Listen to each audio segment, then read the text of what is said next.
नमस्कार दोस्तों, स्वागत है आप सभी का स्टूडेंट सॉल्यूशन क्लासेस में। और हम पढ़ रहे हैं चित्रकला की इस कक्षा में मुगल चित्र शैली के बारे में।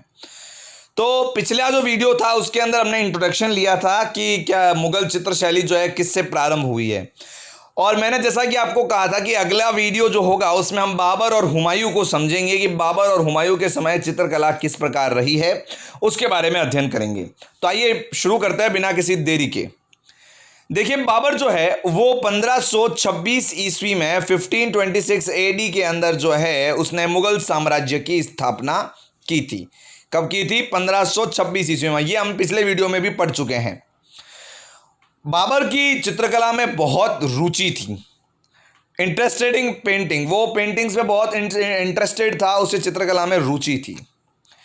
और साथ ही साथ उसने बेहजाद तथा शाह मुजफ्फर की चित्रकृतियां देखी और उनकी समीक्षा भी की थी। He saw the review the picture works of Behzad and Shah Muzaffar. ये वे दो चित्रकार थे जो इसके समय थे। देखो, क्वेश्चन पूछा जा सकता है कि बाबर के समय के मुख्य चित्रकार कौन कौन से हैं। प्रश्न क्या पूछा जाएगा कि बाबर के समय के मुख्य चित्रकार कौन कौन से हैं। तो आपके पास उत्तर क्या रहेगा बेटा? बेहजाद और शाह मुजफ्फर।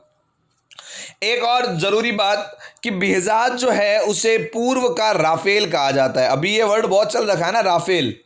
राफेल विमान मंगाए गए हैं, जैसा कि आपको पता होगा, है ना। राफेल विमान आए हमारे यहाँ पर अभी, और जो कि बहुत ज़बरदस्त मारक क्षमता रखने वाले विमान हैं। और बहुत लंबे संघर्ष के बाद राफेल को भारत में लाना संभव हो पाया है। फ्रांस से राफेल आए हैं।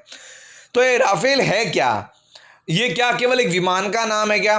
तो इस चित्रकला में इसका क्या काम हो रहा है जी? तो सुनो बेटा, चित्रकला में इसका ये काम है कि राफेल जो है वो एक इटालियन पेंटर थे बेटा। कौन थे? इटालियन पेंटर थे, इटालियन चित्रकार थे। राफेल एक इटालियन चित्रकार थे, इसीलिए बेहजाद को ईस्टर्न राफेल कहा जाता है। कई बार हम कहते हैं ना, कई सारी चीज़ों को किसी दूसरी चीज़ों से तुलना करते हुए, है ना। तो वही वाली बात यहां पर भी होगा कि जो है राफेल है उसे इटालियन चित्रकार कहा जाता है। ठीक है बेटा, आगे बढ़ते हैं। बाबर ने अपनी आत्मकथा लिखी थी जिसे बाबरनामा या फिर तुजूक ए बाबरी, क्या कहा जाता है? तुजूक ए बाबरी कहा जाता है, या फिर इसे बाबरनामा कहा जाता है। इस ग्रंथ में बाबर ने कलाकारों की भूरी भूरी प्रशंसा की है, खूब प्रशंसा की है। 1530 में बाबर की मृत्यु हो गई। ज़्यादा वह साम्राज्य चला नहीं सका। 26 में आया। बीच में उसने 2 से 3 युद्ध भी बड़े बड़े किए थे, और आप देख सकते हैं कि 4 साल में ही उसकी मृत्यु हो गई। तो ज़्यादा ये कला के ऊपर काम नहीं कर सका, ज़्यादा आर्ट्स को अपना योगदान नहीं दे सका। ओके बेटा, नेक्स्ट पर चलते हैं। Okay, then we will discuss about Humayun. Okay, Humayun के बारे में डिस्कस करते हैं, हुमायूं के बारे में समझते हैं बेटा। बाबर्स एल्डेस्ट सन, बाबर का जो ज्येष्ठ पुत्र है, बाबर का जो बड़ा लड़का है, उसका नाम है हुमायूं। हुमायूं का जो टाइम पीरियड है बेटा वो है 1530 से 1556। 1530 से 1556 का टाइम जो है हुमायूं का रहा है। हुमायूं चूंकि देखो एक थोड़ा सा हुमायूं के साथ गड़बड़ी थी कि हुमायूं बहुत अच्छा शासक नहीं था। इस कारण उसके हाथ से राज सत्ता छीन कर ले गया था शेर शाह सूरी। तो उस शेर शाह सूरी और हुमायूं के बीच में जीवन पर्यंत क्या चलता रहा जी? संघर्ष चलता रहा, स्ट्रगल चलता रहा। Spend his life in a struggle. उसकी होल लाइफ, उसकी कंप्लीट लाइफ तो शेर शाह सूरी से स्ट्रगल करने के लिए ही बीत गई थी। ठीक है, थोड़ा सा एक्स्ट्रा नॉलेज दे दूं? चलो तो बता देता हूं आपको। हुमायूं जो है वो हुमायूं शेर शाह सूरी से भागता भागता पहुंच गया था मालदेव के पास। हमारे राजस्थान के नरेश थे मालदेव, उन मालदेव के पास पहुंच गया, और मालदेव के पास जाकर उसने दास्ता ग्रहण कर ली। उसने कहा कि भाई मेरी रक्षा करो, मुझे शेरशाह मार देगा। और जैसा कि हमारे राजस्थान की परंपरा है, जैसा कि हमारे राजस्थान के संस्कार है कि हम शरण में आए हुए की हमेशा रक्षा करते हैं, चाहे वो कोई भी क्यों ना हो, चाहे वो हमारा शत्रु ही क्यों ना हो, हम सदैव शरण में आए वाले की हमेशा क्या करते हैं? रक्षा करते हैं। हमारे राजस्थान की, हमारी भारतीय संस्कृति भी यही रही है। तो मालदेव ने उसे वचन दे दिया कि भाई तू घबरा मत, तेरी सुरक्षा का भार हमारे ऊपर है। फिर मालदेव और शेर शाह सूरी के बीच में युद्ध होता है। बहुत ही महत्वपूर्ण युद्ध है। आप इतिहास में के विद्यार्थी भी यहाँ पर कुछ जुड़े हुए हैं, वे इस युद्ध के बारे में जानते हैं। और बहुत ही महत्वपूर्ण युद्ध ये हुआ था। हालांकि इस युद्ध में मालदेव हार गया था, लेकिन उसके हार में भी उसकी जीत थी, क्योंकि लास्ट स्टेटमेंट शेरशाह सूरी का पता है आपको क्या था? शेरशाह सूरी ने लास्ट स्टेटमेंट ये दिया था कि मैं एक मुट्ठी भर बाजरे के खातिर हिंदुस्तान की बादशाहत खो बैठता। यानी कि उसने अपने जीवन का सारा स्ट्रगल उस युद्ध में लगा दिया था। मालवा का युद्ध के नाम से वो युद्ध फेमस है। ठीक है, तो हमें तो बस हिस्ट्री तो इतनी पढ़नी नहीं है, बस एक्स्ट्रा नॉलेज के लिए मैंने आपको यहाँ पर थोड़ा सी बात बता दी।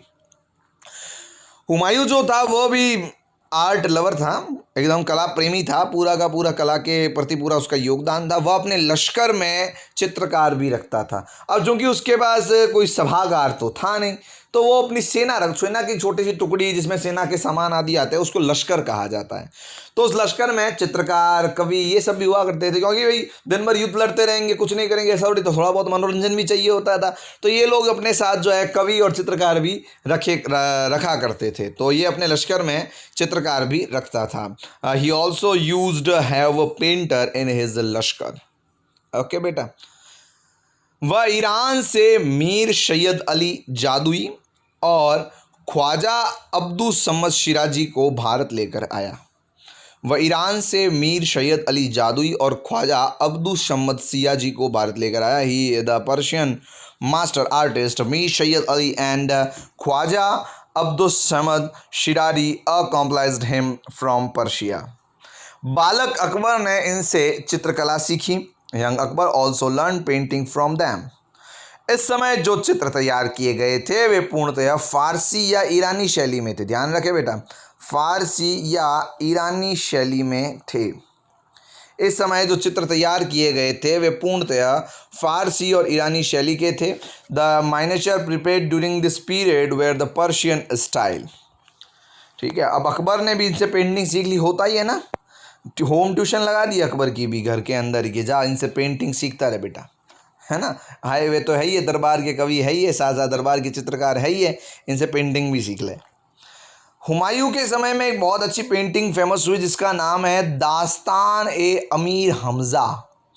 पेंटिंग का नाम है बेटा दास्तान ए अमीर हमज़ा। ठीक है, इस पेंटिंग को दिखाई देता हूँ मैं आपको कैसी दिखती है ये पेंटिंग। ये देखिए, ये पेंटिंग है दास्तान ए अमीर हमज़ा। इसको हमज़नामा के नाम से भी जानते हैं। यहाँ पर इस पेंटिंग के अंदर आपको दिखाई दे रहे होंगे कि ऊपर नीचे दाएं बाएं युद्ध ही युद्ध चल रहा है, क्योंकि हुमायूं ने अपने जीवन काल में युद्ध के अतिरिक्त कुछ देखा ही नहीं था। बहुत युद्ध देखा तो उसने अपने चित्रों के अंदर भी युद्ध को ही दर्शाया, युद्ध ही उसे पसंद आया। ठीक है, लेकिन ये शुरू तो उस समय हो गया था, लेकिन ये पूरा अकबर के टाइम में हुआ। ये ध्यान रखना बेटा, पूरा किसके टाइम में हुआ? अकबर के टाइम में।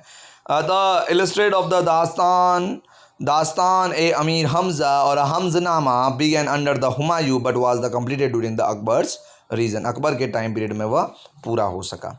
तो ये हमज़नामा का जो चित्र है वो आप देख लीजिए, इसमें युद्ध के जो वर्णन है वो दिखाई पड़ रहे हैं। तो आज की क्लास में बस इतना ही। कल जो है हम अकबर के बारे में पढ़ेंगे। कल हमारा जो टॉपिक रहेगा वो अकबर रहेगा। हम अकबर को समझेंगे, अकबर की चित्रकला, अकबर के समय आने वाले चित्रकार, उन्हें हम समझेंगे। तब तक के लिए लेक्चर्स देखिए, रिवीजन लीजिए। अलविदा। देखते रहिए, सीखते रहिए स्टूडेंट सॉल्यूशन क्लासेस के साथ। धन्यवाद बेटा।